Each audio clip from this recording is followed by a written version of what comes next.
আসসালামু আলাইকুম রহমতুল্লাহ। আশা করি সবাই ভালো আছেন দেশবাসী। একটা কথা না বললেই নয়, যেটা হলো যে এই জাতীয় সঙ্গীত আসলে দেখেন তো প্রথম অক্ষরটা আমার সোনার বাংলা আমি তোমায় ভালোবাসি। আসলে এটা বাদ দেওয়ার যারা চিন্তাধারা করতেছে, আমি মনে করি এই দেশে তারাই বড় রাজাকার। যেখানে 30 আজকে ছাত্র আন্দোলনে সরকার পতন হওয়াতে যে ছাত্ররা মনে করে যে না আমরাই শুধু এই সরকারকে পতন করছি। হ্যাঁ, আরও কিন্তু এর আগে ইতিপূর্বে আরও ঘটনা আছে, যেমন এরশাদ সরকারকে মানুষ আন্দোলন আন্দোলন করে নামাইছে, তাই বলে এত কিছু কিন্তু হয়নি দেশে। এরশাদ সরকার যখন ক্ষমতা থেকে যায় তখন 9 বছর শাসন করে তিনি, তারপরে যখন আন্দোলনে না কিভাবে নামে যায়, তাই বলে এত কিছু হয় নাই দেশে। বর্তমান যে ছাত্ররা যা করতেছে দেশে সেটা হলো অমাননীয়, অমানবিক একটা বিষয়। আসলেই একটা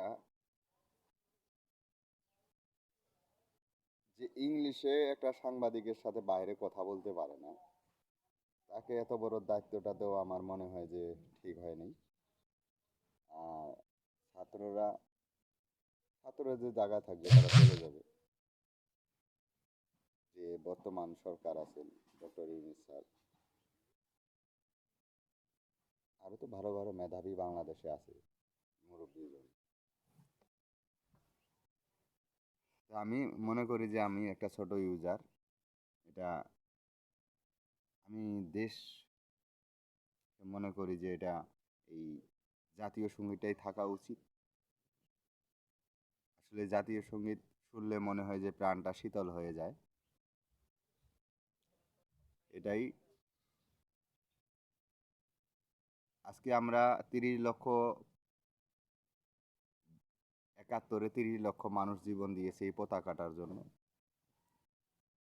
এই পতাকা লাল সবুজের পতাকায় 30 লক্ষ শহীদের রক্ত আজও লেগে আছে। আর ছাত্র আন্দোলন তো এটা তুচ্ছিত ব্যাপার। একজন স্বৈরাচার সরকারকে ওঠাইছে ছাত্র আন্দোলন, শুধু যদি মনে করে যে ছাত্ররাই আছে, ছাত্ররাই শুধু আন্দোলন করছে, এখানে অনেক সাধারণ মানুষও আছিল। ছাত্ররা যদি এটা মনে করে তাদের এটা ভুল ধারণা হবে। আশা করি যে জাতীয় সঙ্গীতটা থাকাই ভালো। আর আমি মনে করি এখনও বলতেছি যে এই দেশে কিন্তু আরও স্বৈরাচার শাসক যারা ছিল তাদেরও অবস্থা, ছাত্র সাধারণ জনগণ তারাই কিন্তু এখানে নামাইছে। এরশাদ যেমন এরশাদ প্রেসিডেন্ট ছিলেন, তিনি যখন ক্ষমতা ছাড়তেছে না 9 বছর আন্দোলন, 9 বছরের পরে আন্দোলন করে তাকে নামাইছে, তাই বলে এত কিছু বাড়াবাড়ি হয়নি, এত মারধর কিংবা এত কিছু হয়নি। তাও আমরা আসলে আমাদের বাঙালি এমন একটা বাঙালি, মাদার চোদ বাঙালি, পেটের ছুরি পেট কাটে।